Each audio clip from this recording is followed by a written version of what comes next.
If there's any mistake, sorry for that. Psalm 110. The Lord said unto my Lord, Sit thou at my right hand, until I make thine enemies thy footstool.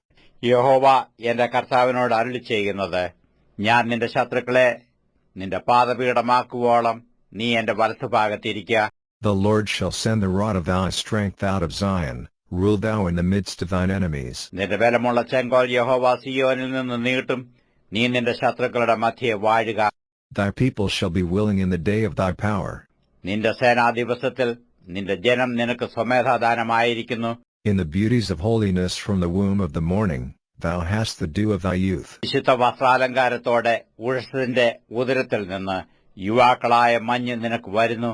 The Lord hath sworn, and will not repent, thou art a priest forever after the order of Melchizedek. നീ മൽക്കിസദേക്കിന്റെ വിധത്തിൽ എന്നേക്കും ഒരു പുരോഹിതനെന്നു യഹോവ സത്യം ചെയ്തു അനുദപിക്കുകയുമില്ല. The Lord at thy right hand shall strike through kings in the day of his wrath.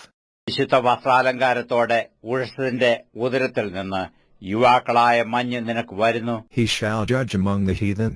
അവൻ ജാതികളുടെ ഇടയിൽ ന്യായം വിധിക്കും. He shall fill the places with the dead bodies, he shall wound the heads over many countries. അവൻ എല്ലായിടവും ശവങ്ങൾ കൊണ്ട് നിറയ്ക്കും. അവൻ വിസ്താരമായ ദേശത്തിന്റെ തലവനെ തകർത്ത് കളയും. He shall drink of the brook in the way, therefore shall he lift up the head. അവൻ വഴിയരികെയുള്ള തോട്ടത്തിൽ നിന്ന് കുടിക്കും, അതുകൊണ്ട് അവൻ തലയുയർത്തും.